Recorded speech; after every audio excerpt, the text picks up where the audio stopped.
Aktivlar. Bu savdogarlar bozorda pul ishlash uchun investitsiya qiladigan tovarlar yoki mahsulotlardir. Har bir aktivda o'ziga xos xususiyati bor. Shuning uchun savdo qilish maqsadingizga qarab, o'z mablag'ingizni investitsiya qilish uchun sizga mos aktivni tanlashingiz mumkin. Endi savdo qilish uchun eng yaxshi aktivlar qaysilar? Eng mashhurlari quyidagilardir. Aksiyalar.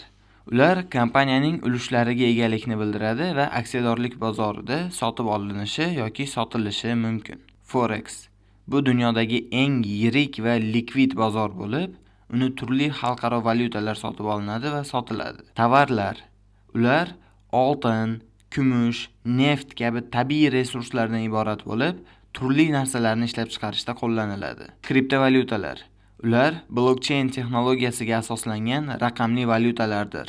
Bu aktivlar savdo uchun mashhur, chunki ularni sotib olish sotish juda ham oson, ya'ni bu likvidlik deyiladi. Shuningdek, ularda narxlari ko'p o'zgaradi. Bu volatillik deb ataladi va bu katta foyda olish imkonini anglatadi.